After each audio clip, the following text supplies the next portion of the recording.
What is going on, YouTube friends? Welcome to the channel. My name is Fareed.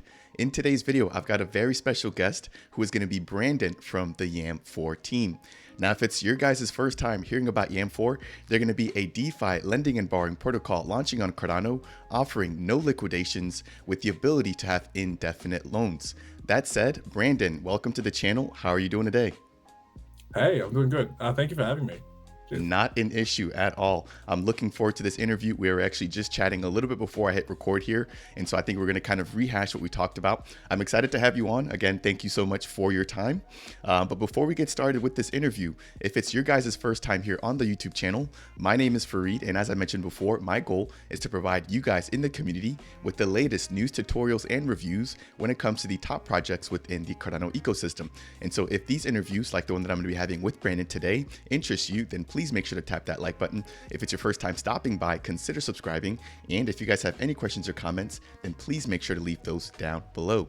That said, Brandon, let's quickly just jump straight into your intro. And so let's just kind of talk about your background and your experience as it relates to crypto. Yeah. So I think in many ways I got into crypto similar to just a lot of other folks. You hear about Bitcoin, and you actually before that I actually did mental health nursing, so it's a completely different space from that. But I got into crypto similar to many other sort of folks, hearing about Bitcoin and sort of finally sort of taking the plunge into what is this, right? What is the concept of this? And from there, it just sort of goes onto this sort of massive rabbit hole. So you hear about Bitcoin and decentralized money and just holding, I think, custodial account of your funds, and sort of having that transition to eventually Ethereum, where you have essentially programmable money, right? You have these sort of transactional relationships where it's a lot more complicated than just sending value to another person without any sort of intermediary party, which is really valuable, don't get me wrong. But Ethereum sort of really stepped up the notch, where you have things such as decentralized exchanges, you've got lending and borrowing, you've got these derivatives, you've got synthetics, you've got insurance as well, you've got oracles, you've got NFTs, and all these sort of aspects that really it's really sort of groundbreaking in the sense of you've got this monetary network that's sort of coinciding with the traditional space, and it's really a competitor there. And then I think from Ethereum, similar to many other sort of Cardano folks, you sort of stumble upon that whiteboard video with Charles. And that sort of just takes you down a further rabbit hole, where you sort of you start thinking about the accounting model versus the extended UTXO model. You start thinking about just Voltaire and just governance, what that means for a protocol, right? Why do we have hard forks? Why do we have just the change in consensus mechanisms and just, people sort of varying off, doing their own sort of things? All these sort of things, you really sort of fall in there. And I think that's kind of where I sort of ended up, just here in Cardano. Ergo's another really good chain, and just a lot of these sort of like a lot of these things that just essentially make you kind of question, what is the monetary network that will sort of stand the test of time? And I think for the most part, I think that's why I'm really sort of here, in the sense of it's Cardano, I think. But yeah, that's just a bit about my background. In regards to Yamfore, which really exciting. Yamfore was an initiative that sort of came about just due to frustration in a lot of ways. Because I wanted to take out a crypto-backed loan, but I saw the many sort of pitfalls with that, just in regards to, because of the fact DeFi is such a new sector, we still don't have DIDs, or I should say, it's not sort of been there's not this sort of like globally sort of recognized, or it's not as quite as prevalent as it should be. But there's no sort of identity standards, if you will, right? So there's no DIDs, or there's no sort of there's no notion of sort of like who you are in regards to these financial transactions. So when I sort of like was sort of shopping around and sort of got into the DeFi space, sort of that Ethereum space, and Cardano now, you sort of looked around and you sort of went, oh, let me take out a crypto-backed loan and sort of have some exposure, have some passive exposure, and sort of like let my capital work for me. And you sort of enter that pitfall of just, there's a lot of liquidation risk, there's a lot of margin calls, there's quite a lot of just managing these interest repayments that are fluctuating, so you can have double digit interest rates the next the next month, essentially, that you have to sort of like cough up to make sure that your loan factor is in a healthy sort of ratio, all these sort of things. So But yeah, so Yamfore came in a way just out of almost like a thought exercise of just like, well, let me just think of just this sort of imaginary sort of like how would I sort of go about it, right? Sort of like if I had to sort of have this crypto backload where I didn't have to worry about liquidation risk and just it could be purely passive. And with the help of the community and just with a lot of iterating in between, we've sort of gotten here, which is really exciting to say. So yeah, that's just a bit about the background. It's quite a long explanation, but yeah. It's an interesting intro because a lot of people, I think, found themselves coming into crypto the same exact way, right? Myself included. I did a lot of research. Obviously, Bitcoin is kind of the big daddy, right? But there's no smart contracts there. So, the next thing was to look at Ethereum. And I tried to really interact with Ethereum for, I would say, quite a bit of time. And unfortunately, due to the gas fees and just how it was expensive to operate there, I was really turned off. And I started to look at other alternatives, especially within the top 10. And Cardano it was a clear winner, right? Their development approach, their peer reviewed approach, how methodical they are, how concise Charles is. And like you mentioned, that whiteboard video, right? Having a leader that's able to essentially guide the community and do it in such an awesome way, I think is a key benefit to Cardano. But obviously, Cardano is more than Charles. So I want to say that your introduction wasn't long at all. It was very relatable. And it definitely lines up with, I think, my introduction as it pertains to how I actually came into crypto. Now, DeFi itself, I think, is another beast, right? And we're going to kind of talk about, what you guys are aiming to do there. But I know that right now with a lot of DeFi protocols, like you mentioned earlier, risks of liquidations and things of that nature, a lot of people build their protocols essentially to feed on people, right? And I don't want to say it's a predatory practice, but the protocol has to make money some way, right? And so sometimes, the way that they're able to do that is by essentially liquidating people or by people being liquidated on their platform to where, the people that are performing liquidations can earn a little bit as well as the protocol can earn a little bit too. So I'm glad to hear that what you guys are doing is going to be different than that. You guys are not essentially going to be following that model. And we're going to talk actually a little bit about how Yamfore is going to be working and how you guys are able to provide people with some of these different aspects that aren't generally spoken about on other protocols, right? Again, like I said, indefinite loan terms, little to no risk in terms of liquidations, right? Those two things right there really caught my attention when, we kind of started our conversation through email, right? Because it's not something that is typically heard of, especially within the TradFi space. So that said, can you just kind of give us an introductory view, like a high level view of what Yamfore is and how it works, and then as it pertains to like what we just talked about, the no liquidations and the indefinite loan terms? Yeah, of course. So Yamfore, just with a sort of sentence capturing it, is a decentralized non-custodial lending protocol on Cardano. Yamfore, as you've mentioned already, is sort of is building a platform. I think, in just to sort of put it succinctly, just for I would say completely passive exposure, specifically for ADA as the underlying asset. So with how that sort of works is the protocol owns all the capital that it lends out. So unlike a sort of traditional protocol or platform where you have these sort of like, margin calls, liquidation risk, you've got a lender and a borrower, Yamfore sort of takes the completely opposite approach. So there is no lender. You can't actually provide liquidity to the protocol at all. All the capital that the protocol lends out is owned by the protocol itself. So how that sort of works is essentially what Yamfore is reliant on the staking rewards of the user's deposited ADA collateral.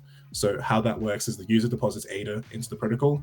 The user also has to deposit a ratio of CBLP tokens, which is determined by just governance, right? So it could be 70-30, it could be 80-20, and that 80-20 or 70-30 is the USD valuation of that ADA and CBLP token. So if it's, let's say, a 50-50, 50-50 is sort of more easier sort of explanation in that sense. If it's 50-50, you have to provide whatever the USD valuation is on the underlying ADA and CBLP being deposited in there. It has to be equivalent amount on both sides. So if it's $100, it has to be $50 worth of ADA, $50 worth of CBLP. When you deposit that into the protocol, you get back your ADA collateral, the USD valuation of your ADA collateral back as a payment via stablecoins, right? So after that's occurred, basically all Yamfore asks for is during your loan term, all staking rewards earned by your deposited ADA collateral are forfeited and given to the protocol. The protocol in return gives you this completely passive loan exposure, and you can exit your loan position at any time pending that the value of your deposited ADA collateral is equal to or above 110% of the borrowed principal amount. So in the case of 50-50, that $100 example, if your ADA collateral is worth $55 or above, is equal to or above, you can exit your loan position and you get back the entirety of your deposited CBLP tokens. And if your ADA collateral is obviously above that figure, you also get back any profit, any sort of any excess capital, I should say. In the meantime, just to reiterate, any staking rewards earned by your ADA collateral is the protocols is sort of given as payment for your loan position. So it has to be the base ADA itself that actually accumulates in value to the 110% of the borrowed principal amount. So the staking rewards don't count. That's completely forfeited. That's the protocols. And that's basically how that sort of works. You can also choose to pay off the deficit as well. So if you if you want to quickly, if you enter a loan position and you want to quickly exit it, but you don't want to wait for the your ADA collateral to reach just 10% of the borrowed value, you can just choose to pay that off and essentially unlock your CBLP tokens. Now, obviously, you would only do this if that made sort of financial sense. So to each their own, you sort of have to sort of distinguish for yourself. But those are the crux to it. And now that we're on this topic as well. There's actually quite a risk factor with the CBLP tokens. So just for anyone that's interested in taking a loan, and you guys will, I suppose we'll talk about this more, but when we get to Testnet, you have this, I best described as a sort of quasi-impermanent loss factor with the CBLP tokens, because sure, initially you're depositing, in the case of the $100 example, 50 ADA, 50 CBLP, but once you exit your loan position, you always get back the entirety of your CBLP tokens, but they could be valued a lot less than what you entered the loan position with. So It could be $40 or it could be $35. So that's the risk factor there. So there's still a risk factor here, just to reiterate. So make no mistake. But it's just that risk factor shifts from managing a position where you have liquidation risk or margin calls or fluctuating interest repayments. It changes to just what is your exposure with this underlying secondary token that you're sort of locking up with collateral, as well as your ADA collateral. So so that's Yamfore in a nutshell. Great explanation. So I'm just going to kind of just recap here and correct me if any of this is wrong. So the key things that I heard is that Yamfore will not be having any lenders or direct liquidity providers. You guys will actually be providing all of the liquidity directly from the protocol, right? So the protocol is actually going to earn or own everything that's going to be sent out or loaned out. In addition to that, any loans taken out on the Yamfore platform will be done in collaboration with ADA as well as the CBLP token right now. I believe you guys are kind of still ironing out the ratio there for the ADA and the CBLP token, but I think right now it stands at 70-30. Is that accurate? Yeah, that's accurate. Okay. Absolutely. And then the other thing I also noted here is that in terms of when you can exit, right, is once the ADA value has reached a certain amount. Now, if you haven't reached that certain amount, you can either add collateral or you can allow for time to pass for the value of ADA to actually get to that amount, right? And one thing to keep in mind while you guys are actually using the Yamfore platform, once it's available, is that the ADA staking rewards that are essentially being earned through the ADA that you guys are putting up as collateral will be going directly to the protocol. So that is not actually being factored in to the amount when it comes to when you're able to actually cash out the loan or get to that point where you can actually, close out your loan. So that's one thing to keep in mind. And then the very last thing you mentioned was the risk in terms of impermanent loss when it comes to the value of the CBLP token. Now, granted, that also works, I think, the same way if the token were to appreciate, right? That would essentially allow for you to exit the loan a little bit earlier than you normally would. Was that all that accurate there? Yeah, that's all accurate. Apart from just the last aspect, if the CBLP appreciates or does the opposite of that, it doesn't matter at all. The protocol is only concerned with your ADA collateral reaching 110% of the borrowed principal amount or above, and that's it. So if your CBLP appreciates substantially, definitely you're more incentivized to exit your loan position, even paying that deficit if the math works out right favorably. But you always get the entirety of that back at the end of the day. So that's but regardless of the price action or volatility of the CBLP token, it just sort of acts as a security deposit, and the entire focus for the protocol is just on that ADA collateral portion of your loan position. Is that equal to or above the 110% of the borrowed principal amount? And yeah. Got it. Got it. Okay. And so it's interesting. So you essentially would want to borrow from Yam4 at the times that we're in right now, right? While ADA's kind of Yeah. cheap.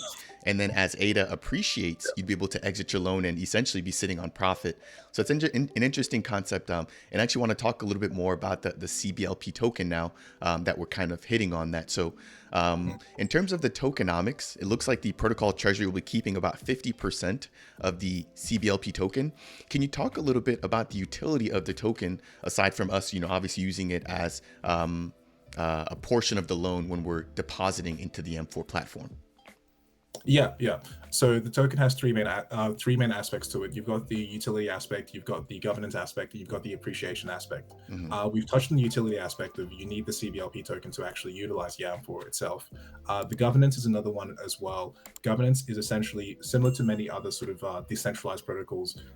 You get to dictate the direction of the protocol itself. So this is in regards to just what sort of lending ratios Yamfore has, what accepted stablecoins Yamfore sort of engages with. Also, just what is the minimum to maximum loan amount, and just a couple of other factors as well. Basically, with governance, we've gone a very sort of distinctive route we're targeting on-chain governance, so things that are actually executable by the smart contract itself. So these are just things that are just inherent in the code base itself, right? Because ideally you want to get to a situation where if we as the Yam4 team sort of, Thanos the way disappeared, we can't, the protocol lives on without the input of us. There's no requirement of any sort of external parties sort of coming in and sort of fixing or sort of like, readjusting anything. So all the governance parameters of Yam4 will be on chain because that's true governance, right? We might sort of utilize the CBLP protocol with maybe community initiatives, but the focus itself, when you go on Yam4, the DApp front end itself will be just this list of governance parameters. Another aspect as well is that I touched on shortly is the appreciation aspect of the token. So the CBLP token over the macro term, because it is going to be quite volatile in the short to middle term. So, and I have actually controversially been saying, unless you're planning to, not financial advice, of course, unless you're planning to hold for the long term, it's really not worth, it's only really worth acquiring CBLP to actually utilize the protocol itself, is what I would say to most people, right? Because it will be very volatile in the short to middle term. Over the long term, it should appreciate, and it should just appreciate in a macro factors similar to the way ADA does, just because it is sort of reliant on that as sort of like, you need CBLP to utilize the lending services of Yamfore, and Yamfore sort of grows as the appreciation of ADA sort of, goes eventually over the long term, right? So that's what I would sort of say in that regard. But it does appreciate in a very sort of modest fashion, because the staking rewards are usually around 4 to 5% APY, usually sort of close to that 4 to 5% aspect. So that's kind of what you're looking for there. So just those three aspects of the CBLP utility, governance, and appreciation, and that's the general base of that. But yeah. Nice. I like it. Short and sweet. So I'm definitely going to be looking forward to, again, seeing, the traction of the CBLP token. And as you mentioned, I think like the key use of it is as that 30% or that 50%, whatever number you guys end up deciding for the actual loan deposits. But that makes sense there. Now, kind of moving things a little bit further, right? Kind of backing up from how the actual protocol works. I want to talk about where you guys are in terms of development. So can you kind of give us an idea, right? Because I believe you guys are still building as to when we can expect a testnet and a potential mainnet launch. We started building roughly around beginning of this year. I was going to say last year. It's very close to 2023. But beginning of 2022. There's been a lot of refinements from now to in comparison now from when we initially started, and just a lot of improvements, a lot of refinements. and it's a completely almost a different protocol. The base design has sort of the base value offering of just having those purely just very passive crypto back loans with, again, no margin calls, no liquidation risk, indefinite loan terms, has sort of remained. But we've just sort of improved drastically with a lot of community feedback, a lot of just in-depth sort of like models, and just like looking through how things will actually, what's the best state of what's the best implementation of certain factors, right? But yeah, development wise, we are aiming for our testnet, hopefully, fingers crossed, Q1. We are still on schedule, but with these things, it tends to sort of just, there could be a blind side, but we still are, I'm happy to say, we still are on schedule for Q1 of next year. We do sort of see mainnet launch being a bit of a tricky thing to estimate. We think Q3 of next year, just with the fact of there's audits, and depending how sort of long that process sort of takes, because it's a bit of a back and forth. If there's a vulnerability or an exploit found, you have to sort of get that you have to obviously get that code fixed up and then sent back, and it's again just that sort of back and forth. But we estimate Q3 to Q4 potentially, or even Q2.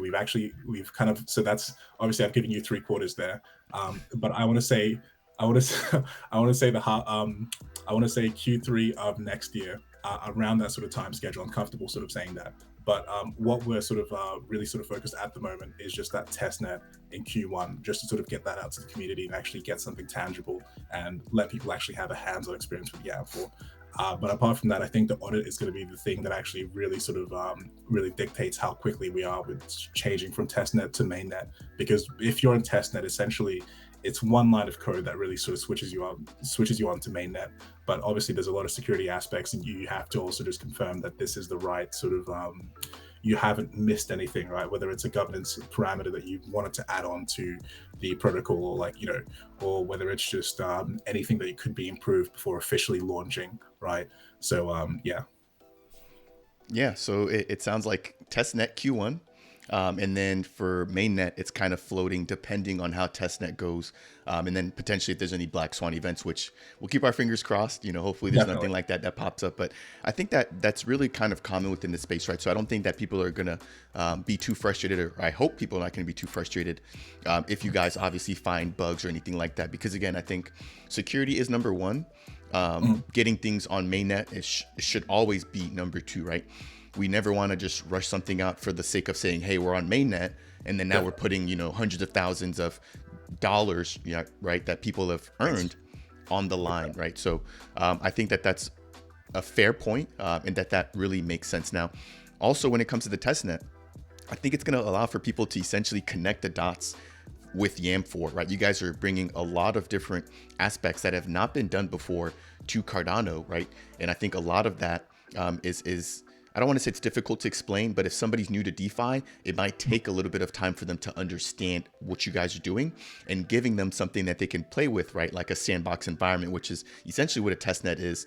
I think will allow for them to do that. And I know before we even shot this video, I mentioned to you, whenever you guys do launch in the testnet, I'd be more than happy to essentially do a tutorial highlighting what you guys are bringing to Cardano, because I'm super excited to hear, right, about these opportunities that are now going to be affordable to general people, or to the general community as a whole. So that's really good to hear. Now, that said, you talked a little bit about audits and what you guys are planning to do there. Do you mind speaking a little bit about who you guys are having the audits performed by, and how that's currently going, if that's even in the process, and what that kind of looks like as a whole? Yeah. So we've shortlisted it, and we have a couple of viable sort of routes that we're sort of looking towards. We are sort of heavily eyeing. I'm going to butcher the name. Canonical. Canonical. They're a Haskell firm, and they've helped out bigger teams such as JPEG Store, and just a lot of NFT marketplaces, and they're quite reputable in the space. And they've just done quite a lot of work, especially in the early days as well. So we're sort of eyeing them, and we seem to be it's almost confirmed, so to speak. But they're kind of on our very, very short list of firms to sort of go with. Apart from that, though, if we weren't going to go with them, we would try to find someone like Twig or just M Labs. We are a smaller team, so I do sort of realize just with those sort of like a lot bigger firms, they do have bigger teams to sort of contend with. So we might be put on the shorter list of things, which is completely fine. So yeah, so we found sort of Canonical. If I'm saying the name right, I can probably send you a link, and you can possibly have that in the description, because I really want to do them justice. They're quite a nice firm. We've entered talks with them, so they seem to be the one that we're sort of vying for at the moment. But yeah, so that's kind of who we have in the moment for us, and yeah. Cool. Yeah, I think the big players, like you mentioned, Tweak, M Labs, are usually what you hear about. But granted, I think as Cardano develops and as Cardano grows, it would be beneficial to have additional platforms to also do auditing, right? I don't think that it ever hurts to have an additional player do an audit of a particular protocol. And so I'll definitely be checking out Canonical. And as you mentioned, I'll go ahead and probably drop their information down in the description below as well for members who are interested in potentially finding out more about them and even potentially getting their services as well, right? Now, you briefly mentioned the team, and you guys are a smaller team. I was taking a look at the actual team page here on your website, and I believe it's about 3 or 4 of you guys. So do you mind kind of speaking about your role within the team, and then who else is kind of behind you in terms of the front end development, and then also the smart contract development side of things? Yeah, absolutely. So I'm just so my name is Brandon, as you guys are probably familiar with. I'm just the founder, and my role primarily is just really sort of the managerial sort of community management sort of role. So I just sort of glue all aspects together. I'm also just the, I suppose, quality advisor as well. So I sort of just dictate sort of like, oh, we need to sort of improve on this, or we need to sort of do X, Y, Z. So I'm kind of just more that sort of coordinating sort of base. The real I should say the real sort of applause I should sort of give is just my team. My team's actually, we're quite small, as you mentioned, but I think we've really have some sort of heavy hitters, I would say, or just, we've got Sean. He's the Haskell backend developer. He's primarily just for our smart contracts, so that's all he sort of deals with. He has a bachelor's degree in electrical engineering. He's also finished the Plus Pioneer program. He's a cohort, I think, of the second or third iteration. I'm not quite sure. And he's also currently doing some Gimbal Labs courses as well. So he's our sole sort of backend Haskell person. And on the front end side, we've got 2 people. We've got James and Anthony. Anthony, he's a local with me. We're based in Adelaide, South Australia. And he has a lot of experience from just a lot of Web2 startups and a lot of Web2 sort of, I suppose I should say, general tech companies. We kind of tend to refer to all, there's Web3, and we've kind of just referred to everyone as Web2. But he has a lot of experience in that domain. And James is from the EVM space, and he has a lot of just Web3 experience and just sort of just that EVM Ethereum sort of accounting model space. So both them together, it's been just fantastic. So we have a fairly small, lean, mean sort of team going on there, and we've just been sort of I think personally, at least, fingers crossed again, people will see in the testnet, but we've got some really we've been doing some really good work in that aspect, and it's going to be exciting to sort of showcase that. But that's kind of the team in a nutshell. Yeah, it's impressive to hear what you guys are aiming to build with such a small team. I would imagine that you guys are working very well as a cohesive unit to be able to deliver on that. So I've actually was sharing a little bit of the team here as you were speaking in the background with Sean, Anthony, and James. And congratulations to you guys on what you guys have done so far. And like I said earlier, I'm looking forward to what you guys are building here as a team now. I want to switch gears here and talk a little bit about your guys' funding, right? You guys are obviously a smaller team. Did you guys go through any private sales, or do you guys have any VC funding? How are you guys able to essentially raise funds to not only get the developers paid, but to also get the protocol rolling? Yeah, that's a really good question. So we're completely bootstrapped from day one. So we've been bootstrapped. We've been bootstrapped from day one, and we recently had a NFBO sale. So that was to help with auxiliary cost of development as well. But we have no VC funding. We have no angel investors. We have no sort of external funding sort of pushing us. So we have no aspects of that. So it's just been really NFBO and bootstrapping. from day one. We have more than enough to finish the base core protocol, as because people have it's also been addressed in the a couple of the blog posts. People sort of have asked us as well, which is very critical. So we have more than enough set aside for the base development of the protocol, but we will have to look as a team for alternatives in regards to funding smart contract audits, because those can be quite pricey. So we'll sort of figure something out with the community in that regards. But apart from that, though, we're pretty, I would say we're pretty solid fundamentally with funding. We can't obviously do any of the sort of fancier things. We can't sort of go to any expos or any of that sort of anything. Or we don't have a particularly large marketing budget as well. So that is an aspect. But yeah, we've just sort of tried to keep things like lean and mean, and sort of just sort of focused on just building the core product. And I think from there we can sort of like, branch off and sort of figure out sort of alternative routes to sort of take. But that's our situation in that regards. Got it. Yeah, I like that approach. And as it pertains to, the marketing side of things, I would say not to worry about that. That word of mouth is the best way to essentially get around. And once you guys have a product out there, as long as it's doing what it's meant to do, that will come naturally.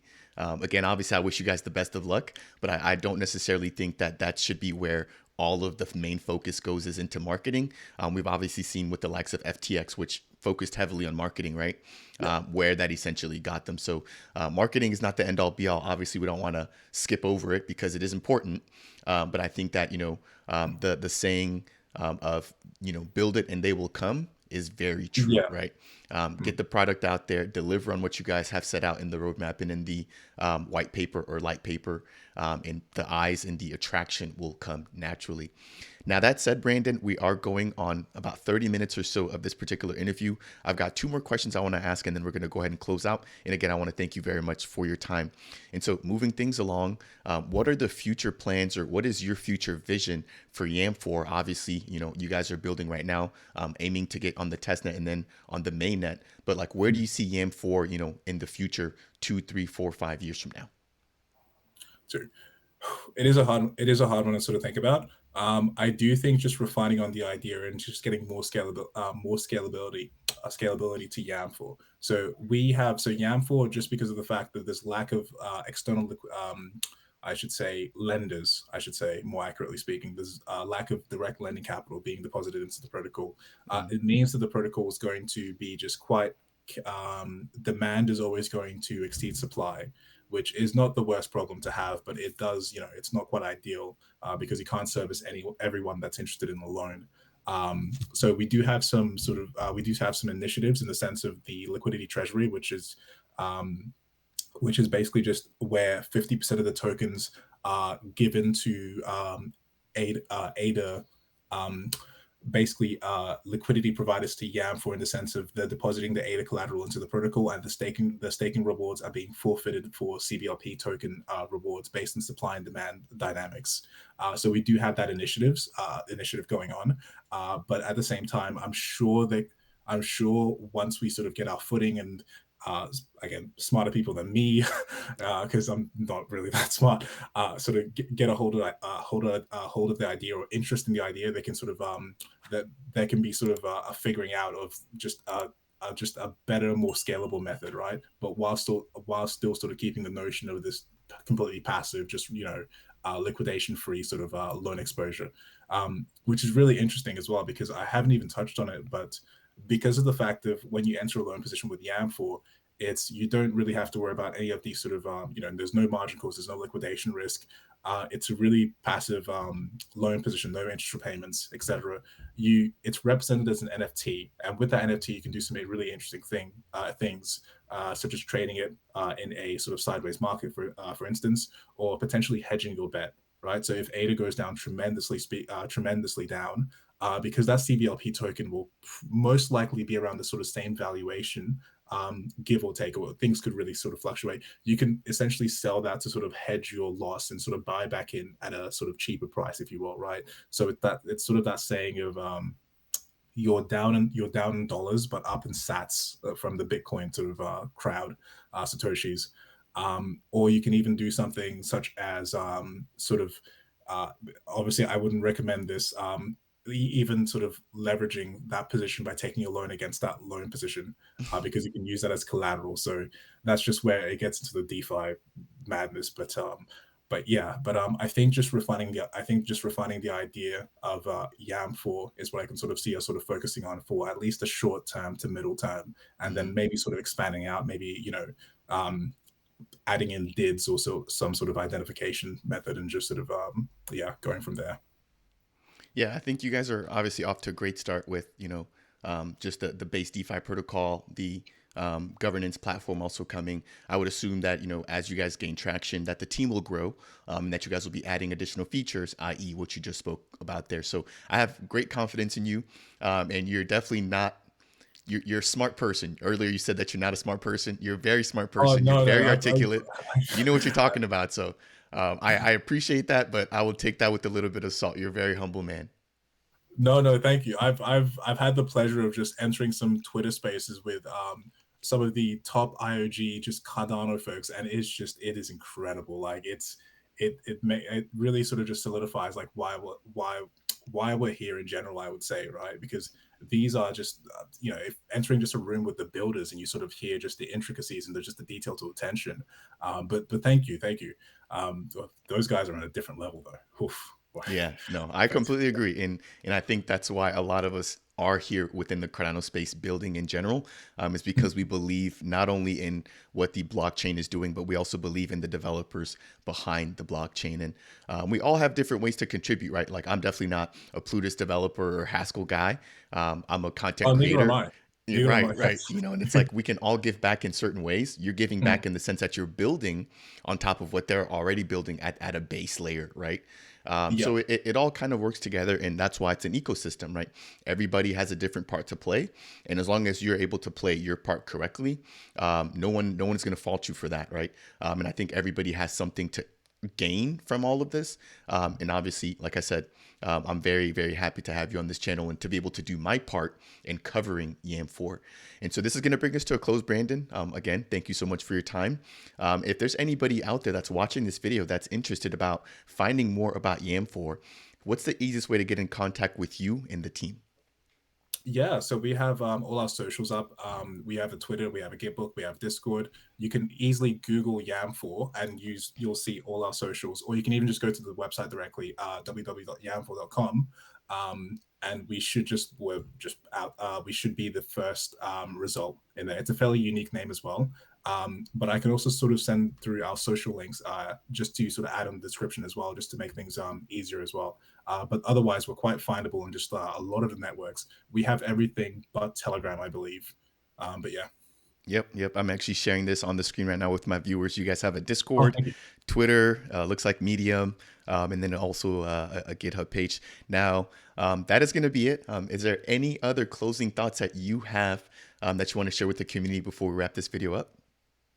Yeah, yeah. I love the so just in regards to what you said at the end there, just in regards to just the kind of easier initiatives, because I think when you mentioned the Plutus aspect of being Plutus developers, because I'm not one, and I'm from the imperial space, imperative space, not imperial, imperative space. So I'm coming from things like Python. Like I love using Python.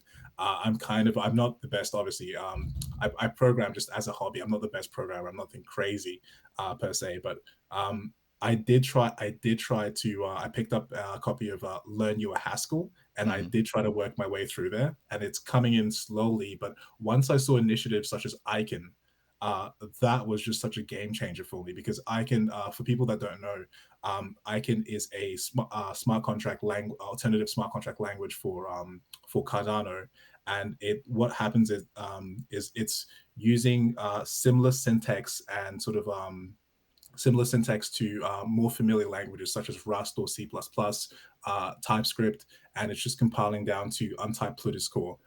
So it's really sort of it's providing this initiative for just people in the imperative space coming in from just JavaScript developers to actually get a hold and actually be able to develop on Cardano quite easily, right? They don't have to worry about just mucking about in sort of like learning Haskell and Plutus and just all of that sort of jazz.